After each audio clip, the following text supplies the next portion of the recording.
Hello po, kumusta po mga dude, sa lahat po ng mga Virgo, sa mga bumabalik bago at mga cross-watchers. Maraming salamat po sa inyo. Sana samahan niyo po ako hanggang sa dulo. Maikling intro lang po ito mga dude.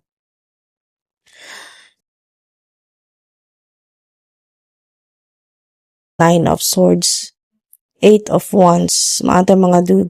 Mensahe po sa inyo mga dude, bago matapos ang January 2026. Okay, so bumaba na po itong success, victory card, Six of Wands. Wow.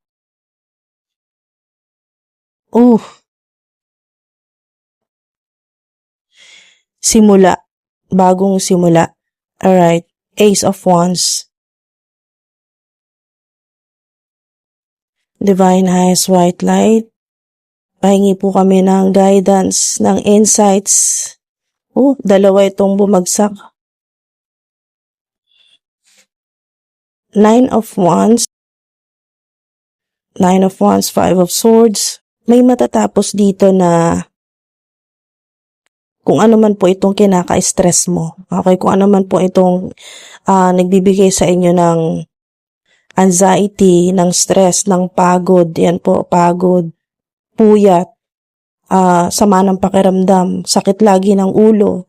Yan po yung lagi pong sumasakit yung ulo po ninyo, migraine, insomnia, yun po nahihirapan pong makatulog o nahihirapan pong huminga. Yan po, mga dude, meron pong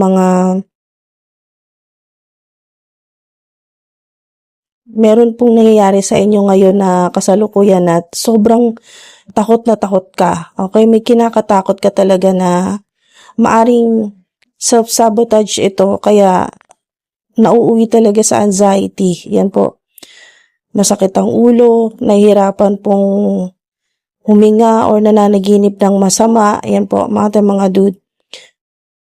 Pero nakikita ko dito na ang mensahe sa inyo ay may tatapusin. Okay? May tatapusin ang Divine Universe sa buhay mo para makapagsimula ka. Ayan, kung ano man po ito, mga dude, kung ano man po ito na nagbibigay sa'yo ng stress, anxiety, depression, o sama ng pakiramdam or sakit, may bagong simula. Ayan, may growth. Mga dude, meron kayong Ace of Wands, may growth. Ayan po, definitely, bagong simula po ninyo yan. Take action on your ideas. Wow, bagong positive energy ito. Bagong lakas din po, lalo na sa mga nanghihina or pinanghihinaan na ng loob or nanghihina na rin po ang katawan. Sa ilan nanghihina po yung katawan, masama ang pakiramdam. Ang ilan po ay kagagaling lang po sa trangkaso. Ang ilan po sa inyo ay may mga problema po kayo sa trabaho na nadadala po ninyo yung bigat o yung negative energy, yung stress, yung anxiety ay nadadala nyo po sa pagtulog or sa bahay po ninyo. Yung stress po ninyo sa trabaho, yung conflicts or yung mga hindi po maganda na nararanasan po ninyo sa ilan. Kung hindi man po trabaho ito, basta kung ano itong nagbibigay sa iyo ng problema. Ayan po, mga dude.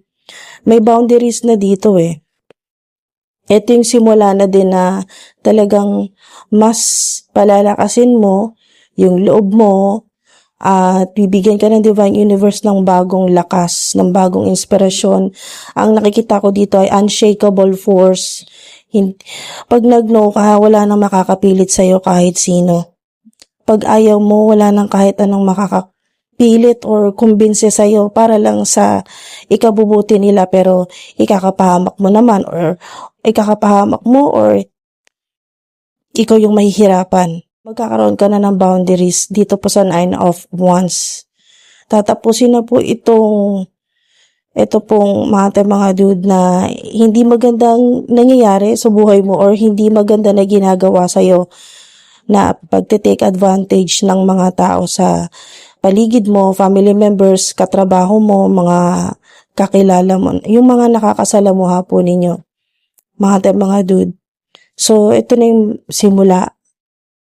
magandang simula ito, Ace of Wands. Alam niyo po kung bakit maganda? Puro good news po ito, mga magagandang opportunities po ito, mga dude. 6 of Wands, 8 of Wands, Ace of Wands. Puro wands po kayo, oh. Will to create. Mga dude, will to create. Maaring may gusto kang gawin. Pwedeng hobby or may idea ka. Ano man itong creative project o naiisip mo na may potential. Yes, kung naisip mo yan na may potential, kahit gaano kaliit na potential yan, ay ito yung pinapakita sa iyo na may growth at expansion. May success ka dyan. Victory. Pwedeng sign din po ito ng big wins or malaking panalo. Hindi lang ang panalo na to ay, nakikita ko dito ay panalo to in all forms. Okay?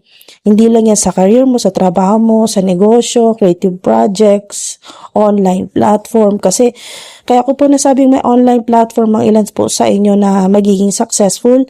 Kaya ko po nasabi yun, may progress at talagang may public recognition. Ito po yun, 6 of Wands. May public recognition. Hindi ka lang basta mapapansin sa public, sa internet, globally. Mga dude, makatanggap ka pa ng napakagandang reward or award or kung ano man po ito na napakagandang simbolo para sa iyo ng success. Matatanggap mo ito. Good news po ito. Marami pong magagandang mangyayari at good news na good news po, 8 of Wands. Marami ding ideas ang makakatulong sa iyo para, take action on your ideas. Life is moving ahead. Talagang hindi pwedeng stuck ka na lang habang buhay. Mga dude, ito yung mas mabilis na energy, 8 of Wands, mas mabilis na yung pag-asenso, yung pag-angat mo, magagandang bagay na mangyayari sa buhay po ninyo, hindi na matatagalan. Okay? Kasi dito pa lang po, mga dude, ay tatapusin na po. Okay? Bago matapos ang January, ay may tatapusin na ang Divine Universe sa buhay mo para makapagsimula ka ng mas maganda. Hingi tayo na angel numbers. Meron po kayong 15 angel numbers or lucky numbers. Yan po, mga dude. Pwedeng lucky weeks, months. Yan po. Projected future. Pwede po yan, mga dude. Or oras sa ilan. Kung oras po, kung nakakita po kayo ng 5:55, 2:22, or 2:22.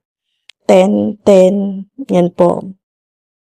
1:44. May nakita ko dito na 1:44 or 1:44. Okay, banggitin ko po yung, mga dude, banggitin ko po yung mga angel numbers or lucky numbers. 13, 1, 7, 15, 12, 10, 17, 8, 20, 2, 18, 4, at 14. Okay, so meron pa kayo dito mga lucky numbers or angel numbers or ito po yung mga numbers na paulit-ulit po ninyong makikita bago matapos po itong January 2026. 888, 666, 111 or 1111, 99 or 555 or 555 po, mga dude, or dito po ay 111 or 1111, 1111 or 111, 110, ganun po. Bumabalik, bago at mga cross-watchers. You should pursue a different course of action. Diba? You should pursue a different course of action. Alright. Kung may connection sa'yo, mararamdaman mo yan. Alam mo yan kung ikaw ang tinutukoy dito. You should pursue a different course of action. Malalaman mo yan kung para sa'yo ang mensahe na yan, mga dude. At kung hindi ka mag-resonate, ay skip mo dahil hindi para sa'yo. Alright? So maraming salamat po, mga dude, at umabot po kayo dito. Sinamahan niyo po ako hanggang sa dulo. Pasensyahan niyo na po yung boses ko at ako yung inuubo. Maraming salamat po sa patuloy ninyo suporta, sa mga nag-like, nag-subscribe, at sa mga nagko-comment po, maraming salamat po sa inyo. Ingat po kayo palagi mga ate mga dude. Malamig ang panahon ngayon, mag-ingat po kayo palagi, magsuot kayo ng protection para sa lamig, yan po, or magdoble po kayo, or minom kayo ng tea, or coffee, sa mga mahilig naman po sa coffee. Mga ate mga dude, alagaan po ninyo yung sarili po ninyo. Ingat po kayo palagi, hanggang sa susunod po.